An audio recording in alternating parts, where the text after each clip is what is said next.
जय बाबा नीम करौली महाराज की। बाबा की कृपा सब पर बरसती रहे। आज हम आप सभी को श्री नीम करौली बाबा के उस जादुई कंबल के दर्शन कराने जा रहे हैं, जिस कंबल के अंदर से बहुत सारे चमत्कार हुए हैं आज तक, और उसमें से एक जो चमत्कार हुआ है वह आज हम आप सभी से साझा करेंगे।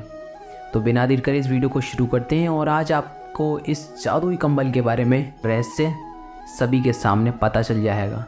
तो बिना देर करे इस वीडियो को शुरू करते हैं। जब तक के लिए इस चैनल को सब्सक्राइब करिए, जिससे आपको और भी महाराज जी की वीडियो मिल सके। तो जय बाबा नीम करौली महाराज की जय। अगर आप ये वीडियो YouTube पर देख रहे हैं तो प्लीज़ चैनल को सब्सक्राइब करें, और अगर आप इस वीडियो को Facebook पर देख रहे हैं तो कृपया करके चैनल को फॉलो करें और बाबा के इस पेज को लाइक करें, जिससे आपको रोज़ वीडियो बाबा की मिलती रह करेंगी। जब तक के लिए जय बाबा नीम करौली महाराज की जय। एक दिन महाराज जी आश्रम में प्रसाद बांट रहे थे। बाबा जी के पास बैठी एक लड़की को एक दोने में प्रसाद मिला, जिस दोने के अंदर मिठाइयाँ भरी हुई थी। थोड़ी देर में बाबा जी ने उस लड़की से वह प्रसाद का दोना वापस ले लिया और धीरे से अपने कंबल के अंदर सरका लिया। उस कंबल के अंदर सरकाने के बाद वहाँ पर धीरे धीरे दर्शनार्थी आने लगे और देखते हैं कि वहाँ पर प्रसाद थोड़ा ख़त्म होने लगा और बहुत सारे दर्शनार्थी भक्त लोग बच गए थे। महाराज जी जैसे ही धीरे से अपने कंबल के अंदर हाथ देते और वहाँ से एक दोना निकाल के दे देते, एक एक करके भक्तों को ऐसे वे दोने निकाल के देने लगी। लड़की देखती रही क्या हो रहा है। अभी तो मेरा एक दोना महाराज जी के कंबल के अंदर गया है और उन्होंने कम से कम 1000 दोने बाहर निकाल दिए, तो ये कैसे हो रहा है। ये सब कुछ चमत्कार देखते देखते उसने थोड़ी ही देर बाद जिज्ञासावश कंबल का जो छोर है उसे उठा दिया और वहाँ देखती है वहाँ कंबल के अंदर उसका केवल एक दोना रखा हुआ है। और तभी महाराज जी जोर से बोले, लो भैया जादू ख़त्म हो गया। और ये बात सुनकर वह देख के ये लड़की हैरान रह गई कि महाराज जी ने उस छोटी सी कंबल के टुकड़े के अंदर से इतने सारे दोने निकाल दिए मिठाई के भरे हुए, और उसका केवल एक दोना वहीं रखा रह गया।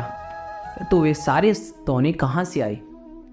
तो ऐसे ही नहीं, हमारे महाराज जी चमत्कारी बाबा के नाम से जाने जाते हैं। उन्होंने ऐसे कई चमत्कार दिखाए हैं करके, और उनके कंबल से तो इतने सारे चमत्कार हुए हैं कि आप सभी लोग भी सुन के हिल जाएंगे। तो बिना देर करे हम आपको दूसरा चमत्कार दिखाते हैं बाबा का, और आगे की बात मैं आपको सभी बताता हूँ।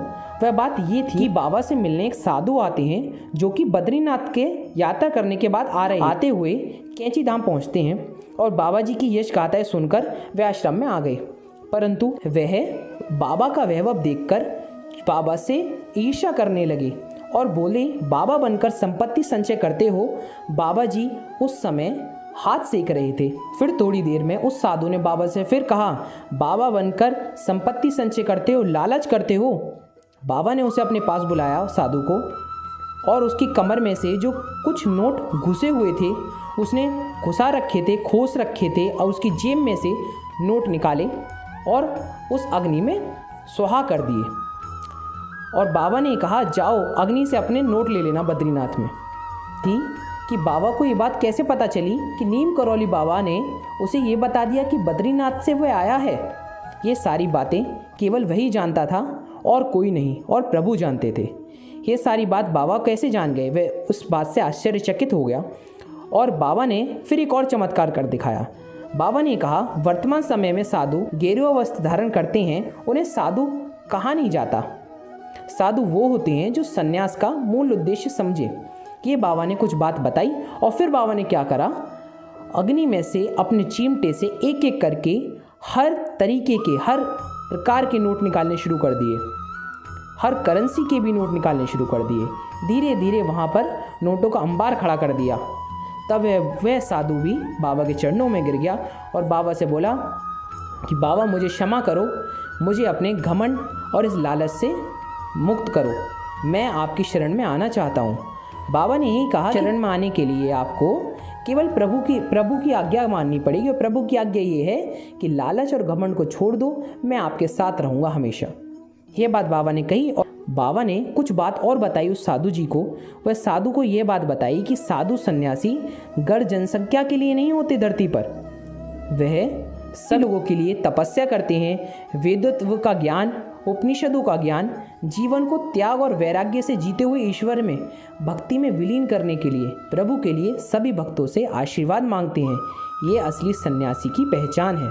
यह बात बाबा की सुनकर सभी भक्तों ने बाबा के चरणों में नतमस्तक अपने माथे को रखा और सभी बड़े खुश हो गए और उस साधु का, सन्यासी का घमंड और लालच खत्म हो गया। ये दोनों चमत्कार मैंने आपको इसलिए बताए क्योंकि ये दोनों चमत्कार बहुत ही अविश्वसनीय और अकल्पनीय चमत्कारों में से एक है। क्योंकि बहुत लोग धन को ज़्यादा महत्वता देते हैं, परंतु कि प्रभु केवल यही कहते हैं कि इस धन का संचय आपको तभी करना चाहिए, केवल इसका थोड़ा बहुत हिस्सा आपको दान में ज़रूर देना चाहिए। दान का मतलब ये नहीं है कि आप किसी मंदिर के पेटी में डाली आएँ, ये मतलब नहीं है आप किसी भूखे को कुछ रोटी खिला दें या बंदरों को केले खिला दें या गाय को रोटी खिला दें और तो और कुछ भिखारियों को कुछ खाने पीने के लिए दे दें, तो यही बहुत बड़ा कार्य है।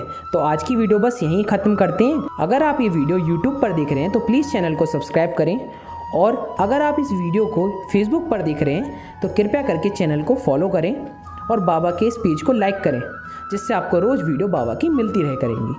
जब तक के लिए जय बाबा नीम करौली महाराज की जय।